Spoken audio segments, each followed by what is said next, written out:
नमस्ते, मेरा नाम है उदित।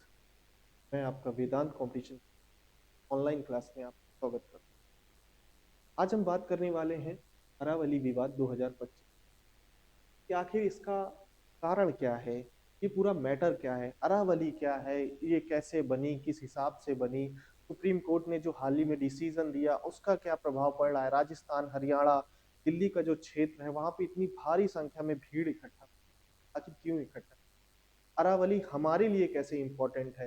हम जो कानपुर में रहते हैं, लखनऊ में रहते हैं, उन्नाव में रहते हैं, क्या अरावली के कटने से हमारे जीवन में कोई फर्क पड़ेगा? तो मैं इसका बहुत ही क्लियर आंसर बता देता हूँ, सबके जीवन में फर्क पड़ेगा।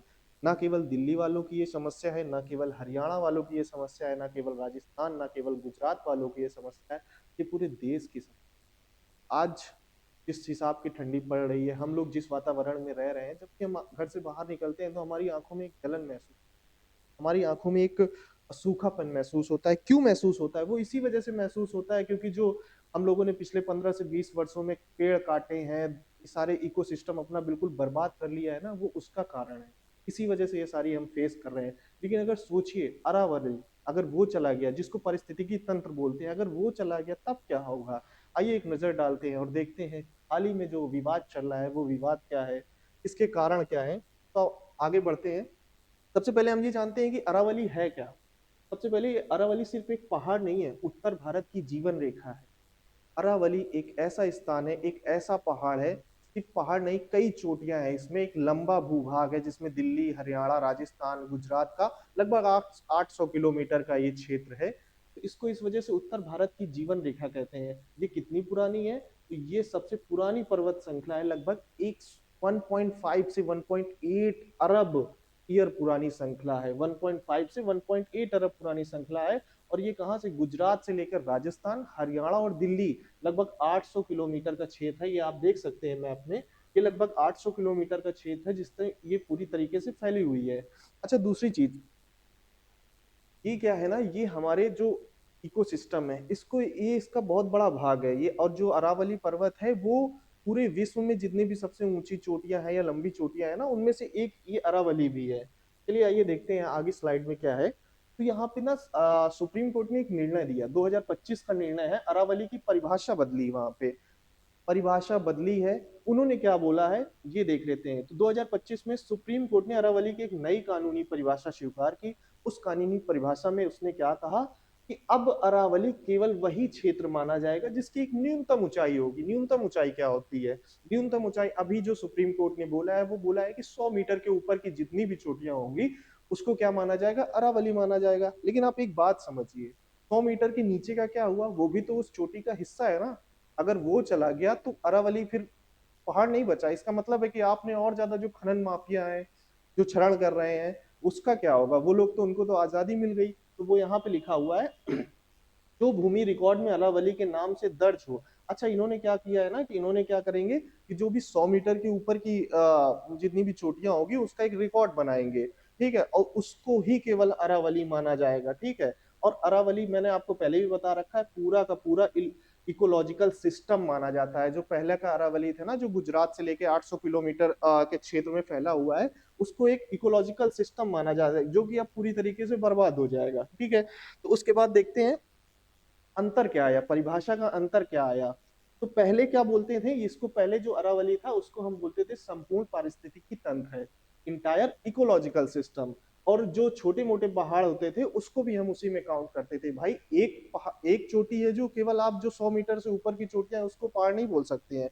पहाड़ बनता है तो उसके साथ साथ कई सारी चोटियां भी होती हैं, ठीक है, तो उसको भी हम उस पहाड़ में ही काउंट करते हैं। तो वही चीज है कि इसको क्या बोलते थे? संपूर्ण पारिस्थितिकी तंत्र बोलते थे। और जो उसके साथ छोटी मोटी चोटियां थी उनको भी हम लोग क्या बोलते थे? पहाड़ बोलते थे। इसमें बहुत सारी ढलान थी, रिज थी। और जो जंगल और घास के मैदान, जंगल और घास के मैदान, अच्छा क्यों जरूरी है जंगल और घास के मैदान? इस वजह से जरूरी है क्योंकि उसमें बहुत सारे जानवर रहते हैं भाई।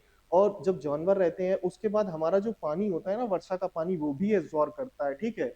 और जो राजस्थान के जो वो थार का मरुस्थल है उसको भी जो दिल्ली उत्तर भारत वाला इलाका है ना उसमें आने से रोकता है।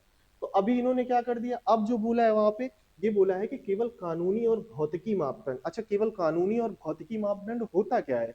तो उन्होंने क्या बोला कि पिछली स्लाइड में मैंने आपको बताया था, अब केवल वही एरिया माना जाएगा अरावली जो भूमि रिकॉर्ड में दर्ज होगा। ये बता देंगे कि भाई साहब 100 मीटर के ऊपर का इतना एरिया है, ये क्या है, इसको अरावली बोलेंगे। बाकी हम आप आराम से उसका खनन कर सकते हैं। दूसरा क्या इन्होंने बोला है कि सिर्फ न्यूनतम ऊंचाई वाले पहाड़, ठीक है, एक क्या नाम है, एक ऊंचाई निर्धारित कर दी गई है, सिर्फ उसको बोलेंगे। सिर्फ भूमि रिकॉर्ड में दर्ज क्षेत्र, वही चीज जो मैंने पहले बताई, जो उनके रिकॉर्ड में दर्ज होगी सिर्फ उसको अरावली नाम दिया जाएगा। जो छोटी मोटी पहाड़ियां हैं उनका कोई रिकॉर्ड नहीं है, उसको आप आराम से खनन करिए, कोई इनको दिक्कत नहीं है, ठीक है। लेकिन इससे हो क्या गया, इस बदलाव से ना हम क्या खो देंगे, जो हमारी छोटी पहाड़ियां हैं, जंगल हैं, घास के मैदान है, ये सब हम लोग क्या खो देंगे, खो देंगे, आराम से खो देंगे, कोई दिक्कत नहीं है भाई। उनको क्या है, वो तो उद्योगपति हैं, वो तो उन्होंने अपनी व्यवस्था कर रखी है, उनके पास एयर प्योरीफायर भी है, वाटर प्योरीफायर भी है। हमें हम वोट देते हैं, सांस लेने के लिए हमें चाहिए एयर प्योरीफायर, पीने के लिए चाहिए हमें वाटर प्योरीफायर। तो फिर हम भाई साहब आपको वोट क्यों दे रहे हैं, वोट क्यों दे रहे हैं, उसका आगे देखते हैं। खनन पर संघर्ष, अच्छा पूरा मामला ही यही है, ये जो खनन है ना, असली मामला यही है। विकास के नाम पे कई बार सरकार हमें ना गुमराह करती है। तो विकास के नाम पे जब गुमराह करती है ना, तो बड़े बड़े उद्योगपति उसको अच्छा खासा पैसा देते हैं, पैसा देते हैं। ये मैंने एक साउथ की मूवी देखी थी हाल ही में, मुझे नाम नहीं याद आ रहा है, लेकिन राणा डुग्गू भट्टी की वो मूवी थी, उसमें उसने बड़े अच्छे से उस चीज को दिखाया हुआ है। तो यहाँ पे क्या किया है, सरकार ने क्या कर दिया है, कोर्ट ने, जब तक सस्टेनेबल माइनिंग मैनेजमेंट प्लान नहीं बन जाता है, एमपीएसएम इसको बोलते हैं, सस्टेनेबल माइनिंग मैनेजमेंट प्लान नहीं बन जाता है, तब तक खनन पट्टे जारी नहीं होंगे। अच्छा क्या है कि अभी हाल में भी ना धीरे धीरे जो नीचे की क्षरण जो खनन चल रहा था, तो उसको नीचे जो छोटे छोटे ठेकेदार होते हैं और ये सारे बड़े बड़े उद्योगपति होते हैं, उनको क्या है, वो बहुत मतलब इतना बड़ा विशाल एरिया है, अगर आप कभी गए हो दिल्ली के आसपास का क्षेत्र, तो उसमें क्या है कि खनन करने के लिए उसके पास बहुत है, मतलब आप अंदाजा नहीं लगा सकते हैं, न मैं ना आप, कि वहां पे क्या क्या नहीं मिलेगा। तो इसी वजह से उद्योगपतियों ने क्या किया, लालच दिया सरकार को, पैसे का लालच दिया होगा, किसी का भी लालच दिया होगा, तो वहां पे खनन करने का, उसका शहरीकरण करने का। ठीक है, अब पर्यावरण को देखते हैं, भविष्य की क्या संभावना है। कि योजना बनने के बाद सस्टेनेबल माइनिंग की अनुमति दी जा सकती है। भाई अगर आपको इतनी चिंता है तो आप ऐसा करो ना कि सस्टेनेबल माइनिंग की अनुमति ही मत दो, भविष्य की अगर आपको चिंता है, ठीक है। अब उसके बाद हम लोग देखते हैं क्या है, अच्छा अरावली महत्वपूर्ण क्यों है हमारे लिए खासकर। एक्चुअली क्या होता है कि हम भी ना उत्तर भारत के तीन स्तंभ बड़े ही जरूरी हैं। जो इस एरिया पे हम लोग रहते हैं, वो उत्तर भारत का एरिया कहलाया जाता है, और इसमें अगर रहने के लिए आपको है तो तीन स्तर बड़े जरूरी हैं। सबसे पहला है जलवायु ढाल, ठीक है। जलवायु ढाल क्या होता है, जो रेगिस्तान का एरिया है, ठीक है, जो रेगिस्तान का एरिया है, तो वो जो थार का रेगिस्तान है, जब भी वहां से वो अगर चला गया, अरावली जो है क्लाइमेट शील्ड हट गई, अरावली हट गया, तो वहां पे जो रेगिस्तान है वो बढ़ता चले जाएगा, दिल्ली की तरफ आता चला जाएगा, ठीक है। दूसरा क्या है, वाटर बैंक, ठीक है।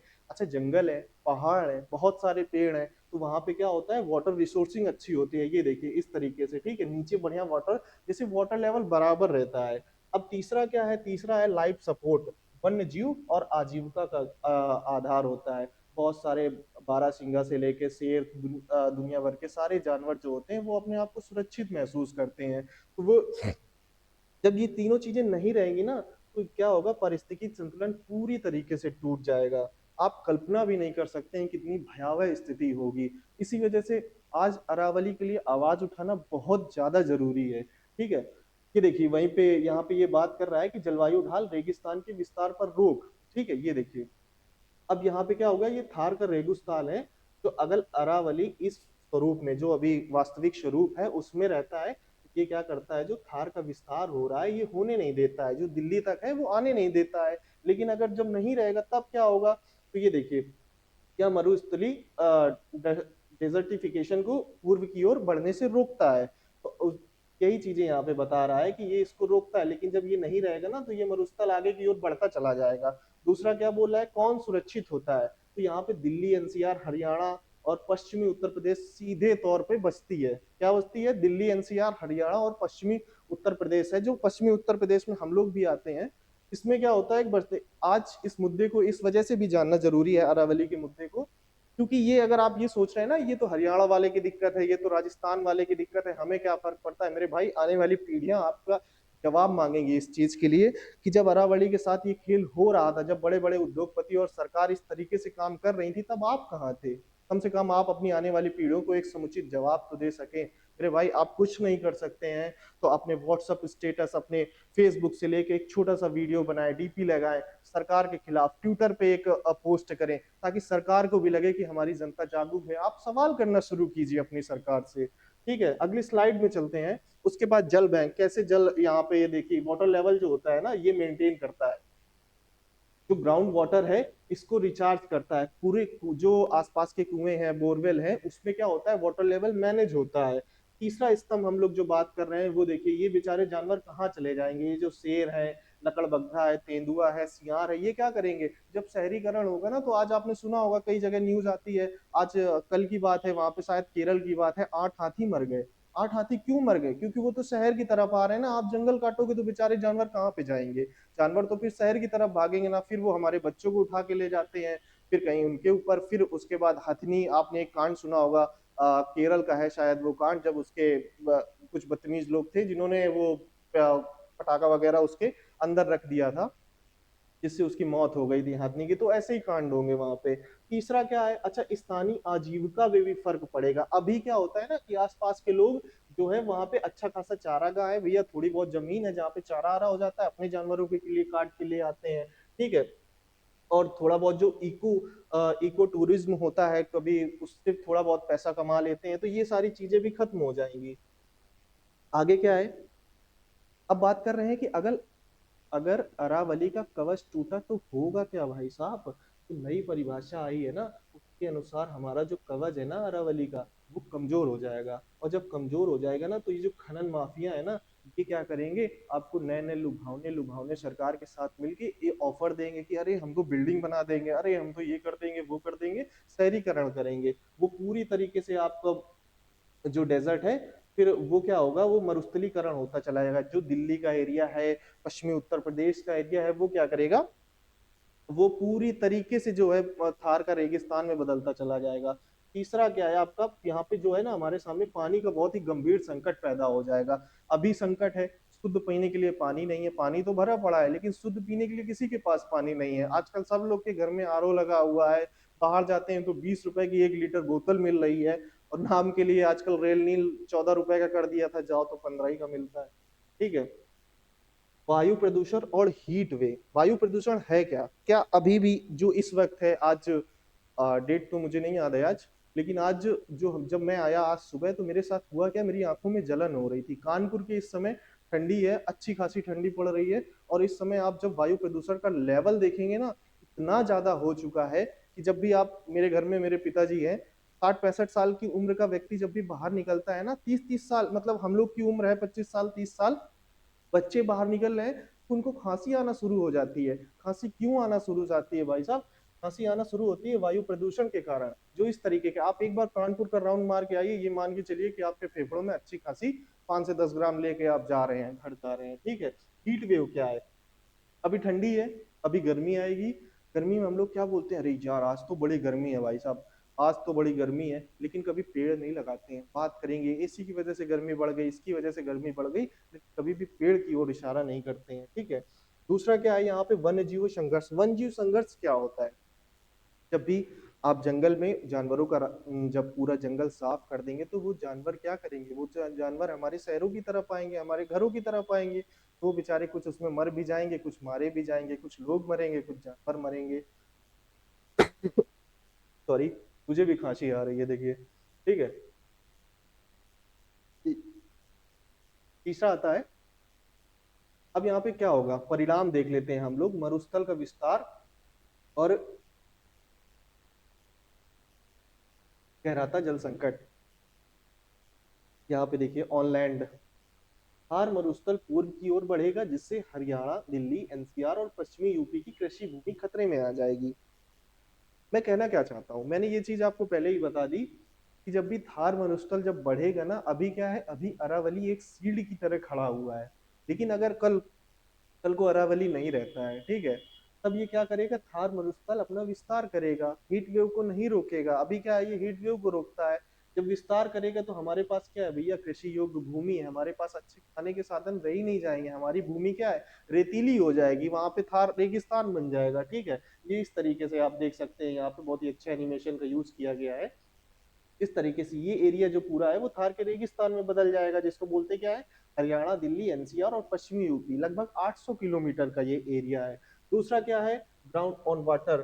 ठीक है, ये जो भूजल रिचार्ज करने से बोरवेल और कुएं सूख जाएंगे। आप गर्मी में देखते होंगे कि बहुत सारी जगह, मेरे यहाँ तो गांव में खासकर ये समस्याएं अक्सर आती हैं, कानपुर में भी और फतेहपुर में भी, कि जो ग्राउंड वाटर है ना वो बहुत नीचे चला जाता जा रहा है, बहुत नीचे चला जाता है। खासकर जब गर्मी आती है, एक लोगों का इंजन शुरू होता है तो भैया दूसरे वाले को बंद करना पड़ता है, क्योंकि उसका पानी नहीं लेता है। ठीक है, तो ये समस्याएं आपको देखने को मिलेंगी, और हर साल दिल्ली में आपने देखा है क्या हालत होती है, मानसून में बाढ़ और गर्मियों में सूखा आएगा। यही होगा, अब जब मानसून आएगा तो ढेर सारी बाढ़ आ जाएगा, बाढ़ में क्या परेशानी होती है वो आप बिहार को देख के अच्छे से समझ सकते हैं। गर्मियों में हम लोग सूखा झेलेंगे। अगली स्लाइड में चलते हैं, देखते हैं क्या होगा। तो हमारे पास जो है ना, जहरीली हवा और जानलेवा गर्मी। देखिए एयर क्वालिटी क्या होगी, आज का एयर क्वालिटी इंडेक्स कानपुर का 700 से 800 के पास है, कानपुर की मैं बात कर रहा हूँ, दिल्ली का तो मतलब बिल्कुल चैम्बर बना हुआ है। ठीक है, प्राकृतिक बाधा हटने से धूल भरी आंधियां स्ट्रोम बढ़ेंगी। ठंडी में भी आंधियां चल रही है भाई साहब, ठंडी में हवा चल रही है, वो क्या है, हमारे फेफड़े के अंदर जा रही है। हवा में PM2.5 और PM10 का स्तर बढ़ेगा, जिससे अस्थमा और हृदय रोगों का खतरा बढ़ेगा। मुझे भी अभी कुछ दिन पहले खांसी आ रही थी, तो मैंने क्या किया, मैंने सोचा डॉक्टर को दिखा लेता हूँ। डॉक्टर को दिखाने गया तो उसने बोला आपको ना अभी लाइट अस्थमा है। ठीक है, तो उसने मुझे एक पंप लेने की सलाह दी। तो उसने जब पंप लेने की सलाह दी तो मैंने उससे पूछा एक्चुअल मुझे क्या अस्थमा, क्योंकि एक मतलब सब कोई डर जाता है यार अगर आपको कोई अस्थमा बता दे, खासकर जब डॉक्टर। तो उसने क्या कहा, आपको एलर्जी हो गई है, जो बाहर धूल है ना, एयर पोल्यूशन, आप मास्क का यूज किया करो। मैंने प्रॉपर मास्क लगाना शुरू किया, दवाइयां ली, उसके बाद अब कंट्रोल हो गई है। तो यहाँ पे ये देखिए, अस्थमा और हृदय रोग का खतरा होगा। लेकिन सोचिए जो हमारे फादर हैं, जो हमारे घर में बुजुर्ग हैं, उनकी ना इम्यूनिटी पावर बड़ी ही कमजोर हो चुकी है। ठीक है, जब वो बाहर निकलते हैं तो उनको ऐसा लगता है कि जैसे मतलब किससे ही लड़ने जा रहे हैं। एक तो जो अलग समस्याएं हैं वो समस्याएं हैं, फिर अपने नेता नेता को कोई फर्क नहीं पड़ रहा है, कोई ना उनसे सवाल कर रहा है, वो तो अपना आराम से सारे, आप देखते होंगे अभी एक फोटो वायरल हुई थी जिसमें सारे पार्टी के नेता एक दूसरे पे खूब आरोप लगाते हैं, बाद में जाके चाय पे चर्चा चल रही। अब यहाँ पे आते हैं टेम्परेचर के। अच्छा, हरियाली कम हो जाएगी। ठीक है, हरियाली जब कम हो जाएगी तो क्या होगा, शहरी क्षेत्रों में हम लोग का इंस्टीट्यूट यहाँ पे रामा देवी में है, और जब मैं यहाँ पे खड़ा हुआ हूँ ना तो मैं बता दूं आपको, अब जब रामा देवी से चकेरी की साइड जाएंगे तो आपको ना एक टेम्परेचर में बड़ा सा चेंजमेंट मिलेगा। चकेरी की तरफ मतलब अच्छी खासी सर्दी होती है क्योंकि वहां पे पेड़ ज्यादा है। लेकिन जैसे ही आप रामा देवी की तरफ आते हैं ना, इतना पोल्यूशन है रामा देवी में कि वहां पे क्या होता है कि आपको गर्मी कम लगेगी। ठीक है, क्योंकि कोई घास नहीं, कोई पेड़ नहीं। और यहाँ पे क्या हो जाएगा, इस तरीके से आपका जो तापमान है, ये ठंडी में तो थोड़ा चल जाता है लेकिन गर्मी में चलने लायक नहीं होता है।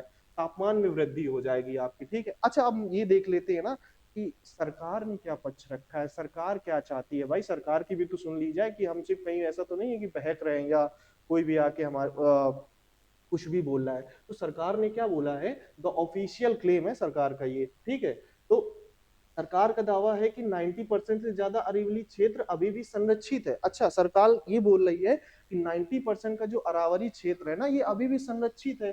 तो उनके अनुसार सुरक्षा कम नहीं हुई है, बल्कि और मजबूत हुई है। तो देखिए सरकार क्या है ना, कि जब डॉक्यूमेंटेशन करती है किसी भी चीज का, तो अपने आप को निष्पक्ष साबित करने की पूरी तरीके से कोशिश करती है। ठीक है, अगर भाई साहब आपको इतनी ही फिक्र है उसकी संरक्षित करने की, उसकी मजबूती, सुरक्षा मजबूत करने की, तो आप उसे जस तस उस पे बताइए कि उस पे माइनिंग हो ही नहीं सकती है, इतने कानून, कड़े कानून उसमें लगाइए।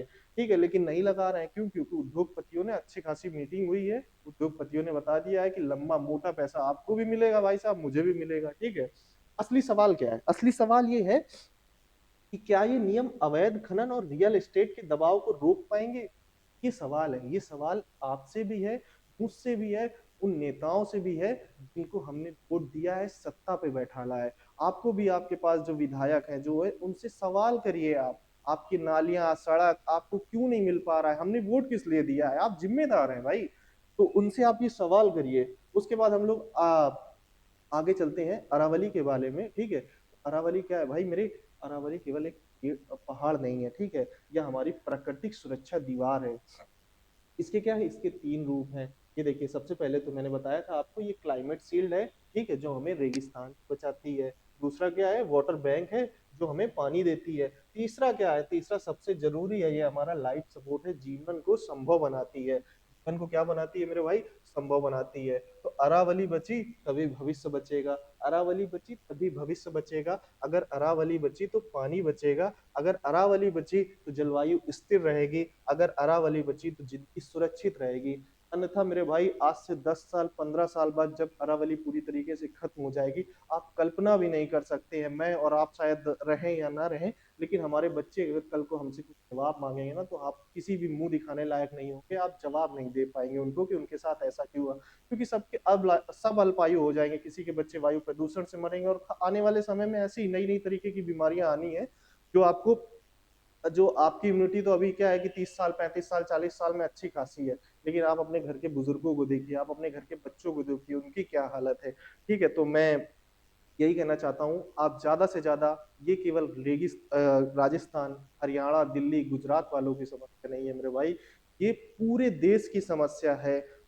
सबको एक साथ आना पड़ेगा। आप किस फील्ड में हैं ये मैटर नहीं करता है, आप कॉर्पोरेट एम्प्लॉय हैं, आप स्टूडेंट हैं, आप गवर्नमेंट ऑफिसर हैं, आप कुछ भी कर रहे हैं, लेकिन आप कम से कम एक मदद करिए, उन उनको हौसला दीजिए जो उस फील्ड में जाके लड़ाई लड़ रहे हैं। आज ही बहुत सारी भीड़ वहां पे इकट्ठा हुई है, कल भी होगी, और जब तक ये सरकार अपना जवाब नहीं देती है, जब तक ये फैसला वापस नहीं लेती है, सरकार हो, कोर्ट हो, उद्योगपति हो, सबको ये बताना पड़ेगा कि एक आवाज जब बनती है तो क्या होता है, एक आवाज जब उठती है तो क्या होता है। मेरे भाई, आप अपने ट्विटर हैंडल पे एक पोस्ट करिए, टैग करिए गवर्नमेंट को, आप हमें टैग करिए, हम भी टैग करेंगे। ठीक है, अपने अपने, और जो भी मैं कहूंगा, जो भी जिम्मेदार लोग हैं, जिनकी थोड़ी बहुत फॉलोइंग है, कुछ भी है, वो लोग अपने में पोस्ट डालें, हैशटैग सेव अरावली। तो भाई, आज के लिए बस इतना ही। इस पे आगे जो भी होगा मैं आपके सामने प्रस्तुत होऊंगा। तब तक के लिए नमस्कार, जय हिंद, सेव अरावली।